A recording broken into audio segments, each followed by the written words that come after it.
ठीक है, तो प्लाज्मा में कैल्शियम इंक्रीज होगा तो बोन का क्या होगा, बनेगी या रिजॉर्प्शन होगा, फॉर्मेशन हो गया, रिजॉर्प्शन होगा, रिजॉर्प्शन होगा। ठीक है, और दूसरा इसका फंक्शन क्या होता है, मेन कैल्शियम को तो इंक्रीज करेगा और फॉस्फेट को कम करेगा, तो फॉस्फेट का क्या होगा, यूरिन में excretion. So parathyroid gland, it secretes a hormone known as parathyroid hormone or parathormone. It is the major regulator of calcium and phosphate metabolism. It increases plasma calcium and decreases plasma phosphate level. So there are 4 parathyroid glands present in the anterior aspect of neck, embedded posteriorly at 4 poles in the thyroid tissue. ये आप anatomy में अच्छे से पढ़ चुके होंगे, है ना।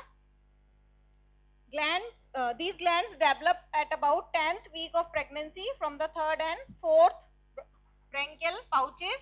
टोटल वेट कितना है इसका, 200 मिलीग्राम, तो एक का कितना हो जाएगा, 50 मिलीग्राम, 4 है total. And they derive blood supply from the thyroid arteries. ठीक है, तो ये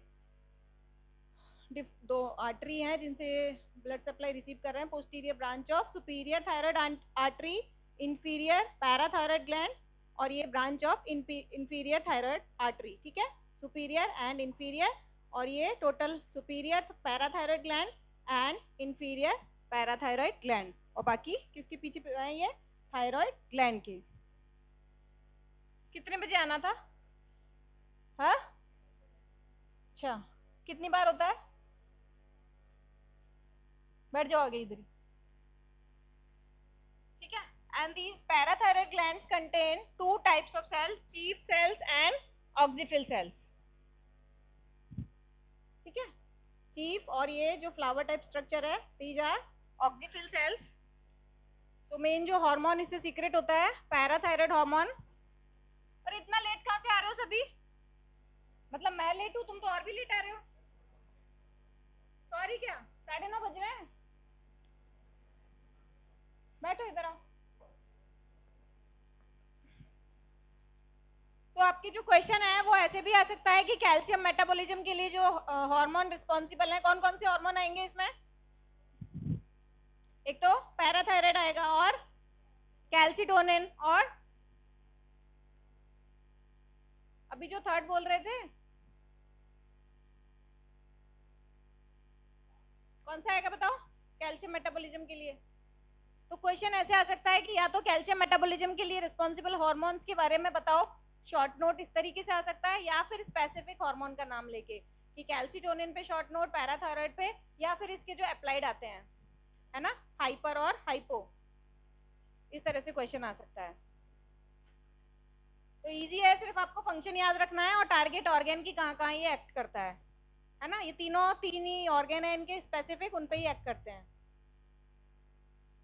Parathyroid hormone, it is synthesized from the larger precursor molecule called pre-pro-parathyroid hormone, जिसमें 115 अमीनो एसिड्स हैं। Ladder sequence containing 25 amino acids that is removed from the amino terminal in the endoplasmic reticulum to form pro-PTH। ठीक है, pre-pro-parathyroid, बाहर रहो, gate बंद कर दो, gate बंद कर दो, बाहर जाओ, गेट बंद कर दो। ठीक है, तो प्री प्रो पीटीएच में 115 अमीनो एसिड है, इसमें से 25 अमीनो एसिड रिमूव हो जाएंगे, तो क्या बन जाएगा, प्रो पैराथायराइड हार्मोन, जिसमें 90 अमीनो एसिड्स हैं। In the Golgi apparatus another 6 amino acids are remove from the amino terminal to form PTH containing 86 amino acid. ठीक है, pre pro pro then parathyroid hormone containing 86 amino acid, it is then packaged and stored in the granules of chief cells. दो type की cells थी, chief और oxyphil, तो ये कहां पर जाके स्टोर होता है, in the granules of chief cells. यहाँ पे तो आप लोगों को कुछ पढ़ना नहीं होता है ना, यहाँ तो आराम से बातें कर रहे हैं, पीछे बैठे हैं, फोन चल रहा है ना, सो रहे हैं, कोई कुछ कर रहा है, और जब क्वेश्चन आते हैं तो उनको पता ही नहीं क्या करना है। क्या लिख के आए हो तुम इंटरनल में, कार्डियक साइकिल किसने पूछी थी तुमसे, जो लिख के आए हो उसमें पूछी गई थी क्या क्वेश्चन पेपर में? सिर्फ 1-2 बच्चों ने लिखा है कार्डियक मसल एक्शन पोटेंशियल। किसी ने नहीं लिखा, पता नहीं क्या रामायण लिख रहे हैं, हार्ट में 2 वॉल्व होते हैं, इधर जाते हैं उधर जाते हैं। ये रामायण किसने पूछी थी तुमसे? अभी जो बताया जाता है वो कुछ नहीं पता तुमको, सुनते ही नहीं हो।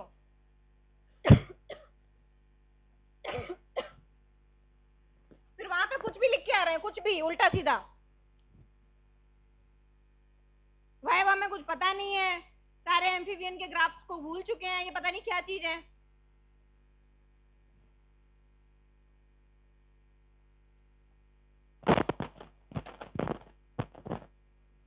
सिंपल क्वेश्चन आपको नहीं पता कि क्यों स्लीप में ये ग्रोथ इंक्रीज होती है, एडिक्वेट स्लीप। सिंपल क्वेश्चन के आंसर नहीं लिखे हैं आपने, कुछ भी लिख रहे हो, कुछ भी।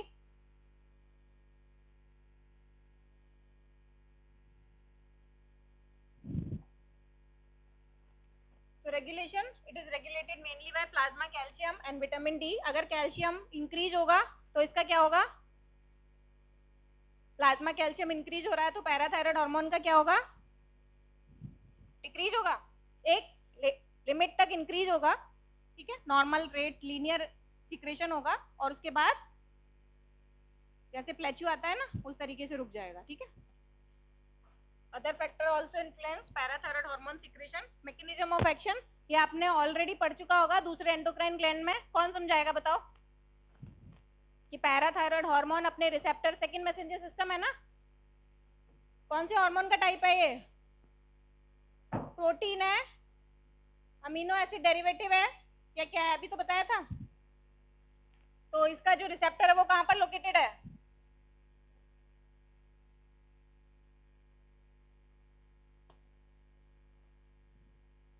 कौन समझा रहा है ये मैकेनिज्म बताओ?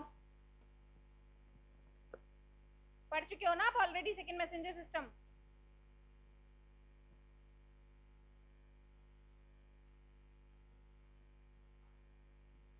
है किसी को याद है थोड़ा बहुत?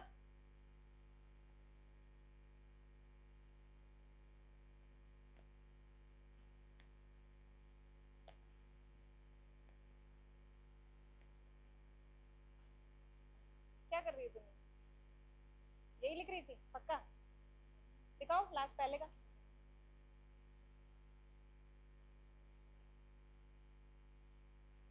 बताओ क्या मैकेनिज्म है ये सेकंड मैसेंजर सिस्टम? ये बताओ ना, दिख रहा है सामने। हाँ खड़े हो गए बिल्कुल। हाँ फिर कहाँ है फॉस्फेट काइनेज? फर्स्ट बताओ ना पहले क्या हो रहा है, फॉस्फेट काइनेज तो है ही नहीं इसमें। कहाँ पे रिसेप्टर कहाँ लोकेटेड है इसका? सेल मेम्ब्रेन पे, ठीक है। फिर कॉम्प्लेक्स बना, फिर आगे क्या हो रहा है? कौन सी 2 मैकेनिज्म इनिशिएट हो रही है उससे? कहाँ दिख रहा है जी प्रोटीन? दिख रहा है क्या? लेकिन वो ठीक है, लेकिन आगे तो तुम्हें दिख रहा है ना क्या हो रहा है। हाँ अब बताओ, चलो जी प्रोटीन आगे। नहीं आता है? हाँ ब्लू शर्ट खड़ा हो। क्या लिखा हुआ है आगे? सब कुछ लिखा हुआ है, तुम्हें पढ़ के बताना। बैठ जाओ, तुम बैठ जाओ। एटीपी से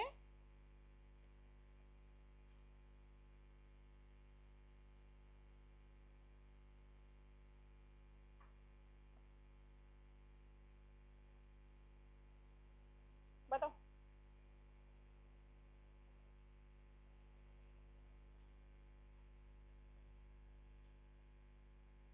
ये मैकेनिज्म 25 बार आ चुकी है, रिपीट हो चुकी है।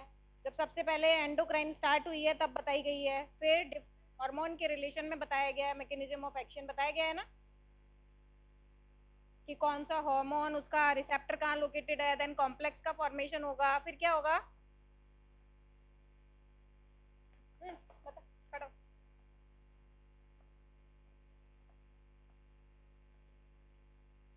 तुम बताओ।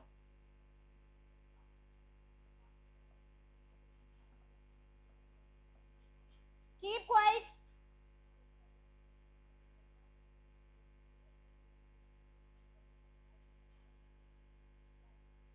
डीएजी क्या है? डायएथिल ग्लिसरॉल। आईपी3 क्या है? IP3 फुल फॉर्म बताओ, इनऑर्गेनिक फॉस्फेट नहीं है, इनोसिटॉल ट्राई फॉस्फेट। क्या फंक्शन है इनोसिटॉल ट्राई फॉस्फेट और DAG का?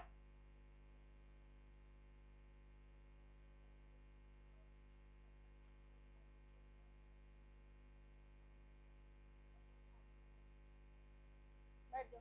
और कौन, तुम बताओ, खड़े हो दोनों में से कोई भी।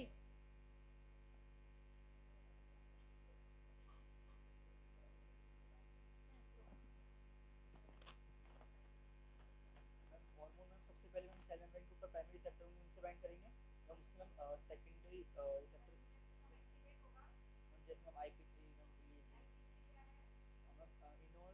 Enol triphosphate inositol triphosphate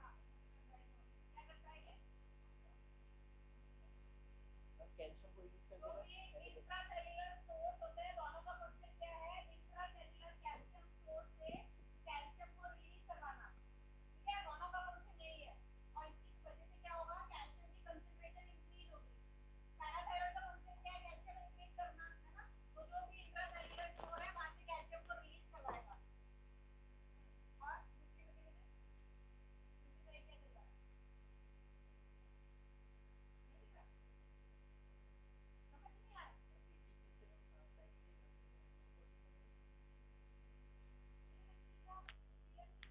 adenosine monophosphate बनेगा, उसमें एक्टिवेशन हो जाएगा।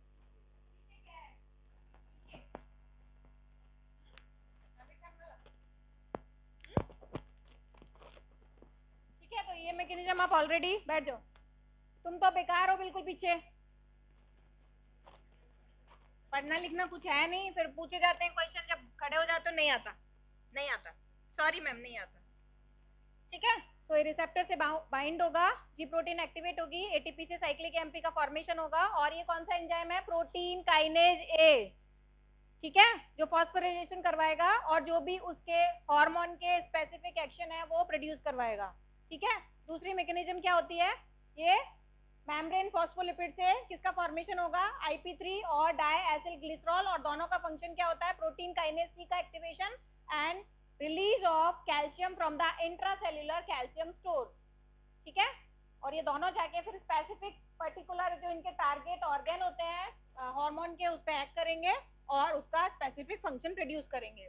ठीक है, ये इफेक्ट्स है पैराथायराइड हार्मोन के कि कैल्शियम अगर डिक्रीज होगी प्लाज्मा में तो पैराथायराइड हार्मोन का सिक्रेशन होगा।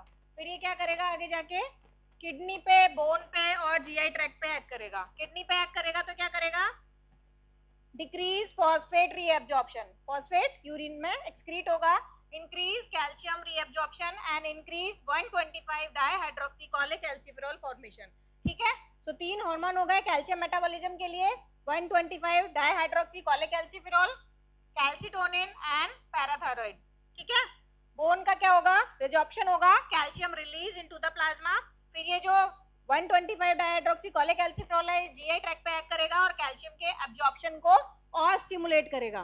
ठीक है, तो फॉस्फेट एक्सक्रीट हो जाएगा, कैल्शियम रिटेन हो जाएगा, कैल्शियम का एब्जॉर्प्शन होगा और कैल्शियम बोन के रिजॉर्प्शन से प्लाज्मा में रिलीज हो जाएगा। तो increase plasma calcium and decrease plasma phosphate. Applied hyper parathyroidism, अगर इंक्रीज हो जाएगा parathyroid hormone, it is divided into 2 main categories, primary and secondary. Primary किस वजह से है? ये फोन बंद करो। ये क्वेश्चन आपके आया था ना अभी कि जो एक्रोमेगैली वाला, कि उसको ब्लरी विजन हो रहा है, हेडेक हो रहा है, क्या रीजन था उसका? क्या रीजन था? एक्रोमेगैली का रीजन क्या है? ग्रोथ हार्मोन का एक्सेसिव सिक्रेशन। क्यों हो रहा है एक्सेसिव सिक्रेशन? पिट्यूटरी में क्या है? ट्यूमर है, इसकी वजह से हो रहा था। किसी ने नहीं लिखा, ये एक आदमी लिखा होगा, ट्यूमर है कॉज ग्रोथ हार्मोन के एक्सेसिव सिक्रेशन का। आपको ड्वार्फिज्म और एक्रोमेगैली में ग्रोथ हार्मोन के सिक्रेशन का डिफरेंस ही नहीं पता। ये ड्वार्फिज्म में एक्सेसिव सिक्रेशन हो रहा है और एक्रोमेगैली में हो रहा है, तो क्या डिफरेंस है दोनों के बीच में? क्योंकि जब यहाँ बताया जाता है तो अपने कानों में क्या है, बंद कर लेते हो। यहाँ तो ब्लूटूथ चलते रहते हैं।